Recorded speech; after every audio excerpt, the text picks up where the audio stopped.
Praise the Lord. ദൈവത്തിൻ്റെ അതിപരിശുദ്ധമായ നാമം വാഴ്ത്തപ്പെടുമാറാകട്ടെ. Trinity International Prayer Ministry Facebook ലൈവിലൂടെ എന്നെ ശ്രദ്ധിച്ചുകൊണ്ടിരിക്കുന്ന എല്ലാ മാന്യ സ്നേഹിതർക്കും വേഗമരുതവനായ യേശു ക്രിസ്തുവിൻ്റെ നിസ്തുല്യമായ നാമത്തിൽ എൻ്റെ സ്നേഹവന്ദനത്തെ അറിയിക്കുന്നു. വീണ്ടും ഒരു ശനിയാഴ്ചയുടെ രാത്രികാലം നമുക്ക് ദൈവവചന പഠനത്തോടുള്ള ബന്ധത്തിൽ നമുക്ക് അടുത്തു വരുവാൻ ദൈവമായ കർത്താവ് ഒരുക്കി തന്ന നല്ല അവസരത്തിനായിട്ട് ഞാൻ കർത്താവിനെ സ്തുതിക്കുന്നു. കഴിഞ്ഞ 2 ആഴ്ചകളിൽ ചില സാങ്കേതിക കാരണങ്ങളാലൊക്കെ ക്ലാസ്സിന് മുടക്കം വന്നു. പ്രത്യേക കർത്തൃനാമത്തിൽ ക്ഷമ ചോദിക്കുന്നു. ദൈവമായ കർത്താവ് നമ്മെ അനുഗ്രഹിക്കുമാറാകട്ടെ.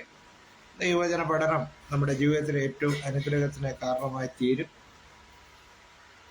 അടിസ്ഥാന ഉപദേശങ്ങളെക്കുറിച്ചാണ് ഞാൻ ഈ ശനിയാഴ്ചകളിൽ ബൈബിൾ ക്ലാസ് എടുത്തുകൊണ്ടിരിക്കുന്നത്. ദൈവവചന പഠനത്തിനായി താല്പര്യമുള്ളവരെയൊക്കെ എൻ്റെ പ്രിയ ശ്രോതാക്കൾ മറ്റുള്ളവരെ ഉത്സാഹപ്പെടുത്തുകയും അനേകരെ ഈ ക്ലാസ്സുകൾ കാണുവാൻ പ്രേരിപ്പിക്കുകയും ചെയ്യുക. കാരണം ദൈവത്തിൻ്റെ വചനം പറയുന്നത് ദൈവവചനം വായിക്കുന്നവനും വായിച്ച് കേൾപ്പിക്കുന്നവനും എല്ലാം ഭാഗ്യവാന്മാരാണ്. അതുകൊണ്ട് തീർച്ചയായും ദൈവവചന സന്ദേശങ്ങൾ അനേകരിലേക്ക് എത്തിക്കുമ്പോൾ നമ്മളൊരു ഭാഗ്യ പദവിയിലേക്ക് എത്തിച്ചേരുന്നു എന്നുള്ളത് നാം മറന്നു കളയരുത്. അതുകൊണ്ട് നമുക്ക് ദൈവപാദപീഠത്തിൽ ഇരുന്നു കൊണ്ട് ദൈവവചനം പഠിക്കുന്നതോടൊപ്പം തന്നെ അനേകരെ ഈ ദൈവവചന പഠനത്തിലേക്ക് നമുക്ക് സ്വാഗതം ചെയ്യുകയും ചെയ്യാം. ദൈവമായ കർത്താവ് ഇന്ന് രാത്രികാലം നമ്മെ അനുഗ്രഹിക്കുമാറാകട്ടെ. കൂട്ടായ്മ, അടിസ്ഥാന ഉപദേശങ്ങളിൽ കൂട്ടായ്മ എന്നുള്ള ഒരു വിഷയത്തെക്കുറിച്ചാണ് കഴിഞ്ഞ ആഴ്ചകളിലൊക്കെ നമ്മൾ ചിന്തിച്ചുകൊണ്ടിരുന്നത്. യേശുക്രിസ്തുവുമായിട്ടുള്ള ഒരു കൂട്ടായ്മ ബന്ധത്തെക്കുറിച്ചൊക്കെ നമ്മൾ ചിന്തിക്കുവാനിടയായി. ഇന്ന് നമ്മൾ മറ്റൊരു കൂട്ടായ്മയെക്കുറിച്ച് ചിന്തിക്കുവാനായിട്ട് ആഗ്രഹിക്കുകയാണ്. ഫിലിപ്പിയർക്കെഴുതിയ ലേഖനം 2-ാമത്തെ അധ്യായം അതിൻ്റെ 1-ാമത്തെ വാക്യം വായിക്കുവാനായിട്ട് ആഗ്രഹിക്കുകയാണ്. ക്രിസ്തുവിൽ വല്ല പ്രബോധനവും ഉണ്ടെങ്കിൽ, സ്നേഹത്തിൻ്റെ വല്ല ആശ്വാസവും ഉണ്ടെങ്കിൽ, ആത്മാവിൻ്റെ വല്ല കൂട്ടായ്മയും ഉണ്ടെങ്കിൽ, വല്ല ആർദ്രതയും മനസ്സരിവും ഉണ്ടെങ്കിൽ, നിങ്ങൾ ഏക മനസ്സുള്ളവരായി ഏകസ്നേഹം പൂണ്ട് ഐക്യമത്യപ്പെട്ട് ഏകഭാവമുള്ളവരായി ഇങ്ങനെ എൻ്റെ സന്തോഷം പൂർണ്ണമാക്കുവിൻ.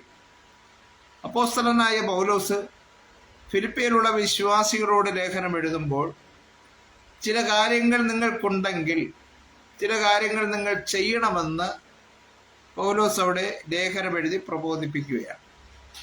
എന്താണ് അവിടെ പറയുന്നത്? ആദ്യം പറയുകയാണ്, ക്രിസ്തുവിൽ വല്ല പ്രബോധനവും, ക്രിസ്തുവിൽ നിന്ന് നിങ്ങളുടെ വല്ല പ്രബോധനവും പ്രാപിച്ചിട്ടുണ്ടെങ്കിൽ. നമുക്കറിയാം, നമ്മൾ കർത്താവിൻ്റെ വചനം കേട്ടാണ് രക്ഷയുടെ അനുഭവത്തിലേക്ക് വന്നത്. അതുകൊണ്ട് തന്നെ പൗലോസ് പറയാണ്, ക്രിസ്തുവിൽ നിങ്ങൾക്ക് വല്ല പ്രബോധനമുണ്ടെങ്കിൽ. അടുത്ത് പിന്നെ പറയാ, സ്നേഹത്തിൻ്റെ വല്ല ആശ്വാസവും ഉണ്ടെങ്കിൽ. ദൈവസ്നേഹത്തിൻ്റെ ആശ്വാസം ലഭിച്ചത് നിമിത്തമാണ് എനിക്ക് നിങ്ങൾക്കും കർത്താവിൻ്റെ അടുക്കൽ വരുവാനായിട്ട് സാധിച്ചത്. പൗലോസ് അവിടെ ചോദിക്കുന്ന വല്ല ആശ്വാസം ഉണ്ടെങ്കിൽ, ആത്മാവിൻ്റെ വല്ല കൂട്ടായ്മയും, പരിശുദ്ധാത്മാവുമായിട്ടുള്ള ഒരു കൂട്ടായ്മ. രക്ഷിക്കപ്പെട്ടതായ നമുക്ക് പരിശുദ്ധാത്മാവുമായിട്ടുള്ള ഒരു കൂട്ടായ്മ ബന്ധമില്ലെങ്കിൽ നമുക്ക് മുമ്പോട്ട് പോകാനായിട്ട് സാധിക്കുകയില്ല. നമ്മുടെ ബുദ്ധി കൊണ്ടോ ജഡത്തിൻ്റെ ചിന്തകൾ കൊണ്ടോ ഒരിക്കലും നമുക്ക് മുമ്പോട്ട് പോകാനായിട്ട് സാധിക്കുകയില്ല. എന്നാൽ അപ്പോസ്തലനായ പൗലോസ് പറയുകയാണ്, ഇങ്ങനെ എന്ത് ആത്മാവിൻ്റെ വല്ല കൂട്ടായ്മ ഉണ്ടെങ്കിൽ, വല്ല ആർദ്രതയും മനസ്സലിവും ഉണ്ടെങ്കിൽ. പിന്നെയും പറയാണ്, നിങ്ങൾക്ക് ആർദ്രതയുണ്ടെങ്കിൽ, മനസ്സലിവുണ്ടെങ്കിൽ, ഇത്തരം കാര്യങ്ങളൊക്കെ നിങ്ങൾക്കുണ്ടെങ്കിൽ നിങ്ങൾ ചെയ്യേണ്ടതായ ഒരു കാര്യം പറയും, നിങ്ങൾ ഏക മനസ്സുള്ളവരായി. സഭയിൽ പല ജീവിത സാഹചര്യങ്ങളിൽ പല മാതാപിതാക്കളാൽ ജനിച്ചു വളർത്തപ്പെട്ടവരും പലവിധമായ താലന്തുകളും അഭിരുചികളുമൊക്കെ ഉള്ളവരാണ് ഒരു സഭയിൽ വരുന്നത്. എന്നാൽ സഭയിലേക്ക് വരുമ്പോൾ നമ്മൾ ഏക മനസ്സുള്ളവരായി മാറണം. നമുക്കറിയാം, യേശുവിനോടുകൂടെ നടന്ന ശിഷ്യന്മാരും 12 വിധമായ ജീവിത സാഹചര്യങ്ങളും 12 വിധ സ്വഭാവങ്ങളും ഉള്ളവരാണ്. നമുക്കറിയാം, പത്രോസിന്റെ വ്യക്തിപരമായ ജീവിതം പരിശോധിച്ചാൽ പല കാര്യങ്ങളിലുമൊക്കെ എടുത്തു ചാടുന്ന ഒരു അനുഭവമാണുള്ളത്. ഒരിക്കൽ യേശുക്രിസ്തു പറഞ്ഞു, അവരോടെല്ലാവരോടും പറഞ്ഞു, നിങ്ങളെല്ലാവരും എങ്കിൽ നിന്ന് ഇടറിപ്പോകും. ഉടനെ പത്രോസ് ചാടി പറഞ്ഞു, എല്ലാവരും ഇടറിയാലും ഞാൻ ഇടറുകയില്ല എന്ന് പറഞ്ഞു. പത്രോസിന്റെ ഭാവി കാലത്തെക്കുറിച്ച് നല്ല നിശ്ചയമുള്ള കർത്താവ് ഉടനെ പറഞ്ഞു, 2 പ്രാവശ്യം കോഴി കൂവുന്നതിന് മുമ്പേ നീ 3 പ്രാവശ്യം എന്നെ തള്ളിപ്പറയും എന്ന് പറഞ്ഞു. കാരണം കർത്താവിന് ഓരോ വ്യക്തികളെ കുറിച്ചും അവൻ എന്തായി തീരുമെന്നുള്ളതിനെ കുറിച്ച് വളരെ നല്ല വ്യക്തമായ അറിവ് നമ്മുടെ കർത്താവിന്. അപ്പോൾ പത്രോസ് ഒരു എടുത്തുചാട്ടക്കാരനൊക്കെ ആണ്. യാക്കോബ് യോഹന്നാനെ സംബന്ധിച്ചിടത്തോളം ഒരിക്കൽ ആ യാക്കോബ് യോഹന്നാന്റെ മാതാവ് വന്നിട്ട് പറഞ്ഞത്, കർത്താവിനോട് ചോദിച്ച ഒരു വരവെന്ന് പറയുന്നത്, കർത്താവ് രാജ്യത്വം പ്രാപിച്ചു വരുമ്പോൾ, അല്ലെങ്കിൽ കർത്താവ് സിംഹാസനത്തിലായിരിക്കുമ്പോൾ ഒരുത്തൻ ഇടത്തും വലത്തും ഇരിക്കണം. അപ്പോൾ യോഹന്നാനും യാക്കോബും രണ്ടും സ്ഥാനമോഹികളാണ്, അവർക്ക് ഇടത്തും വലത്തും ഇരിക്കണം. പക്ഷെ കർത്താവ് അവരെ നിരുത്സാഹപ്പെടുത്തുകയാണ് ചെയ്തത്. അപ്പം പത്രോസ് എടുത്തുചാട്ടക്കാരനാണ്, യാക്കോബ് യോഹന്നാന് സ്ഥാനമോഹികളാണ്. പിന്നെ ചുങ്കക്കാരൻ മത്തായിയെ സംബന്ധിച്ചിടത്തോളം അവൻ റോമ ഗവൺമെന്റിന് വേണ്ടി ചുങ്കം പിരിക്കുന്ന സ്വഭാവം ഉള്ളവനാണ്, അവൻ്റെ ജോലി അതാണ്. ഒരു യഹൂദനായി ഇസ്രായേൽ നാട്ടിൽ ജനിച്ചുവെങ്കിലും അവൻ റോമ ഗവൺമെന്റിന് വേണ്ടി ചുങ്കം പിരിക്കുന്നവനായി. അക്കാലത്ത് ചുങ്കക്കാരെ എല്ലാ യഹൂദ സമൂഹം വളരെ തള്ളപ്പെട്ടവരായി, അവർക്ക് കാശൊക്കെ ഉണ്ടെങ്കിലും അവരെ സമൂഹത്തിൽ ചേർക്കാത്തവരായി, അതായത് വൈദേശിക ശക്തികൾക്ക് ജോലി ചെയ്യുന്ന അവരെ ഒരിക്കലും പൊതുസമൂഹം അംഗീകരിച്ചിരുന്നില്ല. അങ്ങനെയുള്ള ചുങ്കക്കാരനായ മത്തായി, പിന്നീട് എരിവുകാരനായ ശീമോൻ വേറെ ഉണ്ട്. എരിവുകാരനായ ശീമോനെ സംബന്ധിച്ചിടത്തോളം റോമ ഗവൺമെന്റിന്റെ ഏത് വിധേനെങ്കിലും ഇസ്രായേൽ ദേശത്തുനിന്ന് തുരത്തണമെന്നുള്ള ചിന്താഗതികളോടുകൂടെ പ്രവർത്തിക്കുന്ന ഒരു ജനവിഭാഗമാണ് എരിവുകാർ. ആ എരിവുകാരിൽപ്പെട്ട ഒരു ശീമോൻ എന്ന് പറഞ്ഞാൽ നേർക്ക് നേർ കണ്ടാൽ ശത്രുക്കളായി ഇരിക്കുന്ന എരിവുകാരനായ ശീമോനും അതുപോലെ തന്നെ ചുങ്കക്കാരൻ മത്തായി യേശുവിൻ്റെ അടുക്കലേക്ക് വന്നപ്പോൾ അവർ യേശു എന്ന ഗുരുവിൻ്റെ ശിഷ്യന്മാരായി അവർ തീർന്നിരിക്കും. അങ്ങനെ നോക്കുമ്പോൾ 12 വിധത്തിലുള്ള സ്വഭാവങ്ങളുള്ളവരെല്ലാം യേശുവിൻ്റെ അടുക്കൽ വന്നപ്പോൾ അവർ ഏക മനസ്സുള്ളവരായി മാറി. അതുകൊണ്ട് പ്രിയമുള്ളവരെ, നമ്മളും പലവിധമായ സ്വഭാവ സവിശേഷതകളൊക്കെ ഉള്ളവരായിരിക്കാം. രക്ഷയുടെ അനുഭവത്തിലേക്ക് വരുന്നതിന് മുമ്പ് പലവിധമായ സ്വഭാവ സവിശേഷതകൾ ഉള്ള വ്യക്തിത്വങ്ങളായിട്ടായിരിക്കാം നമ്മുടെ യേശുവിൻ്റെ അടുക്കൽ കടന്നു വന്നിരിക്കും. എന്നാൽ യേശുവിൻ്റെ അടുക്കൽ കടന്നു വന്നു കഴിയുമ്പോൾ, കർത്താവ് നമ്മെ രൂപാന്തരപ്പെടുത്തി കഴിയുമ്പോൾ, നമ്മൾ ഏക മനസ്സുള്ളവരായി, അടുത്ത് ഏക സ്നേഹം പൂണ്ട്, ഒരേ സ്നേഹത്തിൽ ഏറ്റക്കുറച്ചിലുകൾ വരാനായിട്ട് പാടില്ല. ഏക സ്നേഹമുള്ളവരായി, ഏക സ്നേഹം പൂണ്ട് ഐക്യമത്യപ്പെട്ട്, ഏകഭാവമുള്ളവരായി ഐക്യമത്യപ്പെടുക. ഒരു കൂട്ടായ്മയോടുള്ള ബന്ധത്തിൽ ഐക്യത വളരെ പ്രധാനമാണ്. ഐക്യമത്യപ്പെട്ട് ഏകഭാവമുള്ളവരായി ഇങ്ങനെ എൻ്റെ സന്തോഷം പൂർണ്ണമാക്കുകയും. അപ്പോസ്തലനായ പൗലോസ് കാരാഗൃഹത്തെ കിടക്കുകയാണ്.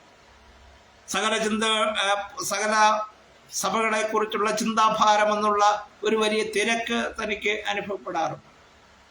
എന്നാൽ അവിടെ നിൽക്കുമ്പോൾ കർത്താവിലുള്ള സന്തോഷം പ്രാപിക്കണമെന്നുണ്ടെങ്കിൽ പൗലോസ് പറയുന്നത്, പൗലോസിന്റെ സുവിശേഷ പ്രവർത്തനത്താൽ സ്ഥാപിതമായിരിക്കുന്ന സഭാവിശ്വാസികളെല്ലാം അവർ ഏക സ്നേഹം കൊണ്ട്, ഏക മനസ്സുള്ളവരായി, ഏക ഭാവമുള്ളവരായി, ഹല്ലേലൂയ, ഐക്യമത്യപ്പെട്ടുകൊണ്ട് ക്രിസ്തുവിന്റെ സാക്ഷ്യം പുലർത്തുന്നു എന്ന് അറിയുമ്പോൾ കാരാഗൃഹത്തിൽ കിടക്കുന്ന പൗലോസിന് അത് വളരെ സന്തോഷപൂർണമായി മാറും. അപ്പോൾ കൂട്ടായ്മയ്ക്ക്, ദൈവവുമായിട്ടുള്ള കൂട്ടായ്മ ബന്ധത്തിലുള്ളവർക്കുണ്ടാകേണ്ട ചില കാര്യങ്ങൾ അവിടെ പറയുന്നു. ഒന്ന്, ഏക മനസ്സുള്ളവരായിരിക്കണം, ഏക സ്നേഹമുള്ളവരായിരിക്കണം, ഐക്യമത്യമുള്ളവരായിരിക്കണം, ഏക ഭാവമുള്ളവരായി തീരണം. അപ്പോഴാണ് അവിടെ യഥാർത്ഥമായ ഒരു ക്രിസ്തുവിൻ്റെ കൂട്ടായ്മ ബന്ധത്തിൽ ഒരു വ്യക്തിയായിത്തീർന്നു എന്ന് നമുക്ക് പറയുവാനായിട്ട് കഴിയുകയുള്ളൂ. മാത്രമല്ല, ആത്മാവുമായിട്ടുള്ള കൂട്ടായ്മ ബന്ധത്തിലായിത്തീർന്നവർ പിന്നെയും എന്തൊക്കെ ചെയ്യണമെന്ന് പറയുകയാണ്. ശാഠ്യത്താലോ ദുരഭിമാനത്താലോ ഒന്നും ചെയ്യാതെ. ശാഠ്യം അതൊരു ജഡത്തിൻ്റെ ഒരു പ്രവൃത്തിയാണ്. ശാഠ്യം എന്ന് പറയുന്നത് ചില നിർബന്ധ ബുദ്ധികൾ, മോശം കാര്യത്തിനായിരിക്കുക. നല്ല കാര്യത്തിൽ ചില നിർബന്ധ ബുദ്ധികളുള്ളത് നല്ല തന്നെയാണ്, വിജയിക്കണമെന്നൊക്കെ ഉള്ള ഒരാഗ്രഹ നിർബന്ധ ബുദ്ധി. എന്നാൽ അനാവശ്യമായ നിർബന്ധ ബുദ്ധികൾ, ശാഠ്യങ്ങൾ ഒരിക്കലും നന്മ ചെയ്യുകയില്ല. അതാണ് അവിടെ പറയുക, ശാഠ്യത്താലോ ദുരഭിമാനത്താലോ.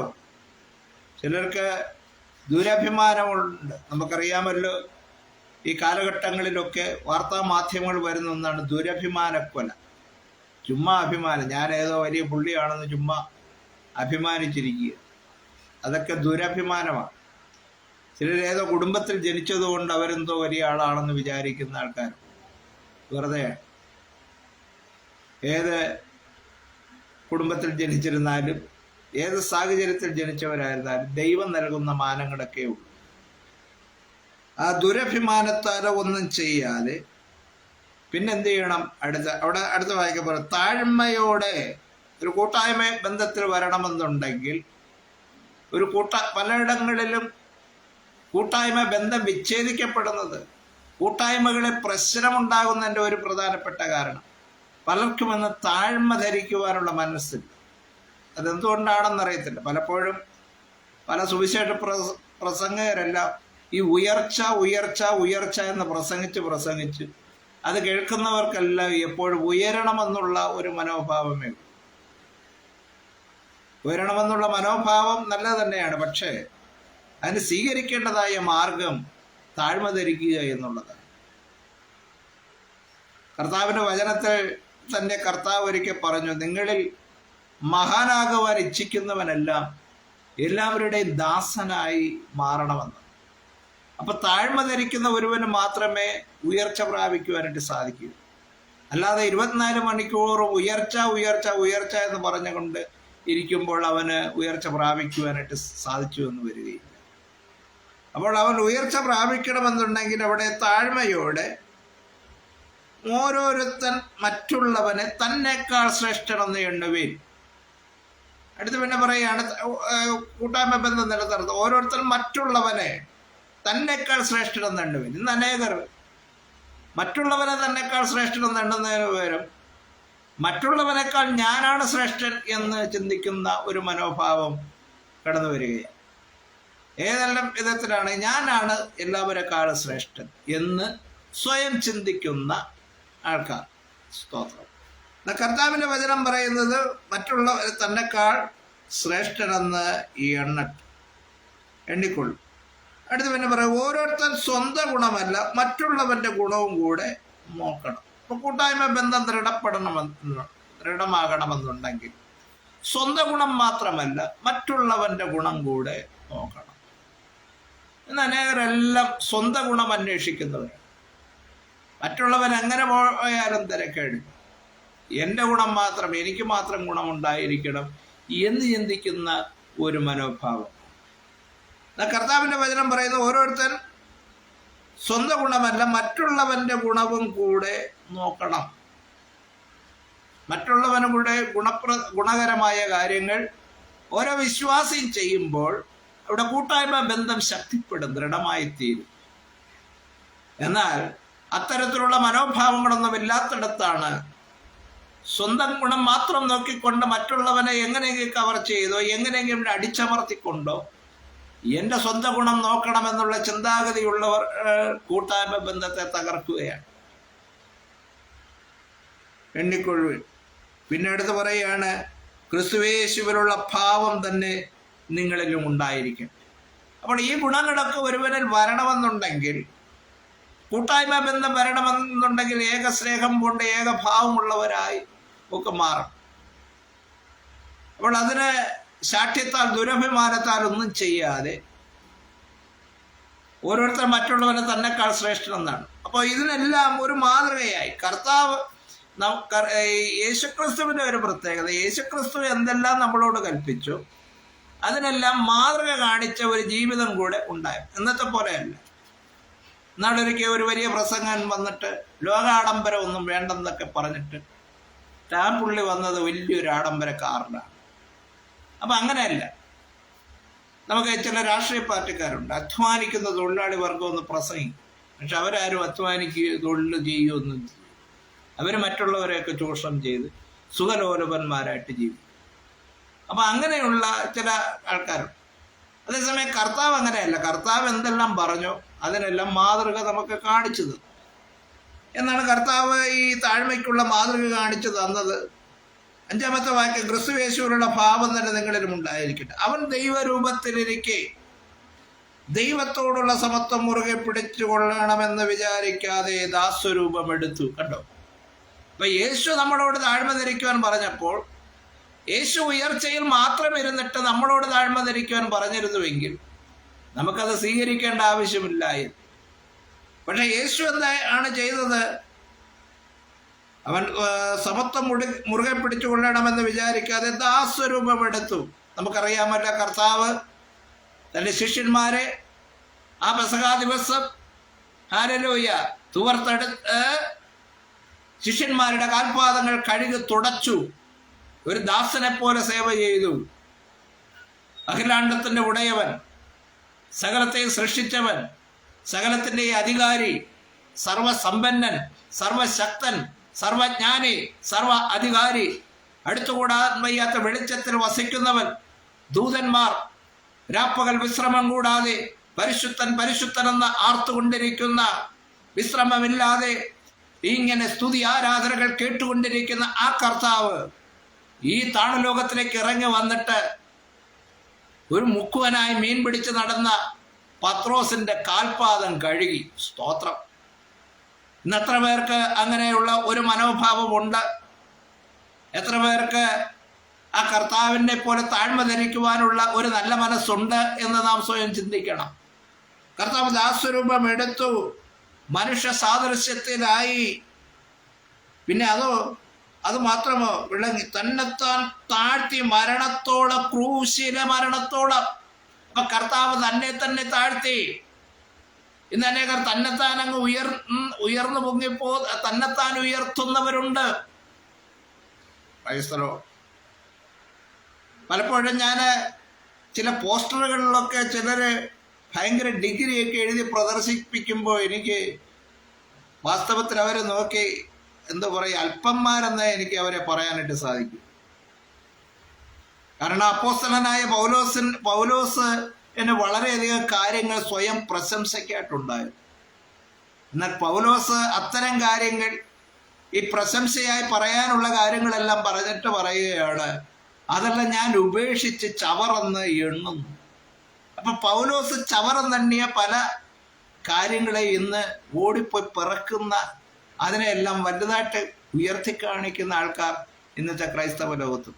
വാസ്തവത്തിൽ അവരെല്ലാം എൻ്റെ ഭാഷയിൽ പറഞ്ഞ ആക്രിപെറുക്കികളാണ്, ആക്രിപെറുക്കാൻ പോകുന്നവരാണ്. അപ്പൊ പൗലോസ് ചവറായിട്ട് എടുത്തു കളഞ്ഞതിനെല്ലാം ആക്രി പോലെ പിറക്കിക്കൊണ്ടുവന്നിട്ട് ഉന്നതന്മാരായി തീരുന്ന, ഉന്നത ഭാവമുള്ളവരായി തീരുന്നവരുണ്ട്. സ്തോത്രം! എന്നാൽ ഇവിടെ കർത്താവ് പറഞ്ഞ എന്താണ്? തന്നെ താഴ്ത്തി മരണത്തോളം, ക്രൂശിലെ മരണത്തോളം, ഒരു ശാപഗ്രസ്തമായ ഒരു മരണത്തിന് വേണ്ടി തന്നെ ഏൽപ്പിച്ചു. എന്നിട്ട് എന്ത് ചെയ്തു? ക്രൂശിലെ മരണത്തോളം തന്നെ അനുസരണമുള്ളവനായി മാറി. കർത്താപിതാവായ ദൈവത്തിന്റെ മുമ്പാകെ കീഴ്പ്പെട്ട് അനുസരിക്കുന്നവനായി മാറി. അപ്പൊ താഴ്മ ധരിക്കുവാൻ, വിനയം ധരിക്കുവാൻ, മറ്റുള്ളവന്റെ ഗുണം കൂടെ നോക്കുവാൻ, ഓരോരുത്തർ സ്വന്തം ഗുണമല്ല മറ്റുള്ളവന്റെ ഗുണം കൂടെ നോക്കണമെന്നൊക്കെ പറയുമ്പോൾ അതിന് മാതൃക നമ്മുടെ കർത്താവ് തന്നെ കാണിച്ചു. കർത്താവ് എപ്പോഴും മറ്റുള്ളവർക്ക് വേണ്ടി ജീവിച്ചു. സ്തോത്രം! യേശുവിൻ്റെ അത്ഭുത പ്രവൃത്തികളെല്ലാം ഒരിക്കലും തൻ്റെ മഹത്വത്തിന് വേണ്ടിയിട്ടോ തൻ്റെ രക്ഷയ്ക്ക് വേണ്ടിയിട്ടോ അല്ല. യേശുക്രിസ്തു അനേക രോഗികളെ സൗഖ്യമാക്കി, വിശന്നവർക്ക് ആഹാരമൊക്കെ കൊടുത്തു. കർത്താവ് മറ്റുള്ളവർക്ക് വേണ്ടി നന്മ ചെയ്തു. എന്നാൽ താൻ ക്രൂശിൽ കിടന്നപ്പോൾ ക്രൂശിന്റെ അടുക്കൽ വന്ന ആൾക്കാരൊക്കെ വന്നിട്ട് പറഞ്ഞു, നീ ദൈവപുത്രനെങ്കിൽ ക്രൂശിൽ നിന്ന് താഴെ ഇറങ്ങി വാ, എന്നാൽ ഞങ്ങൾ നിന്നിൽ വിശ്വസിക്കാം. കർത്താവിന് അവിടെ വേണമെങ്കിൽ ക്രൂശിൽ നിന്ന് ഇറങ്ങി വരാനൊക്കെ കഴിവുണ്ട്. പക്ഷെ കർത്താവ് ഇറങ്ങി വന്നില്ല. കാരണം എന്താണ്? താൻ തന്നെ അനുസരണമുള്ളവനായ ക്രൂശിലെ മരണത്തോളം തന്നെ ഏൽപ്പിച്ചു. അങ്ങനെ കർത്താവ് തന്നെ താഴ്ത്തിയപ്പോൾ, അത് ദാസരൂപം എടുത്ത് മനുഷ്യ സാദൃശ്യത്തിലായി മനുഷ്യനായി വിളങ്ങി ക്രൂശിന്റെ മരണത്തോളം തന്നെ ഏൽപ്പിച്ചു കൊടുത്തപ്പോൾ എന്ത് ചെയ്തു? അങ്ങനെ താഴ്മ കർത്താവ് ധരിച്ചപ്പോൾ കർത്താവിന് അതൊന്നും നഷ്ടമായില്ല. അതുകൊണ്ട് ദൈവം അവനെ ഏറ്റവും ഉയർത്തി. നോക്കണം, താഴ്മ ധരിച്ച കർത്താവിനെ ഏറ്റവും ഉയർത്തി. മാത്രമല്ല സകല നാമത്തിന് മേലായ നാമം നൽകി. ഏറ്റവും വലിയ നാമം കർത്താവിന് നൽകി. മാത്രമല്ല അങ്ങനെ യേശുവിന്റെ നാമത്തിങ്കിൽ സ്വർലോകരുടെയും ഭൂലോകരുടെയും അധോലോകരുടെയും മുഴങ്കാലൊക്കെയും മടങ്ങുകയും, അങ്ങനെ എല്ലാവരുടെയും മുഴങ്കാൽ യേശുവിന്റെ സന്നിധി മടങ്ങുകയും, എല്ലാ നാവും യേശു ക്രിസ്തു കർത്താവെന്ന് പിതാവായ ദൈവത്തിന്റെ മഹത്വത്തിനായി ഏറ്റുപറയുകയും ചെയ്യേണ്ടി വരും. യേശു മാത്രം കർത്താവെന്ന് സകല ജനവും ഏറ്റുപറയുന്ന ഒരു ദിവസമുണ്ട്.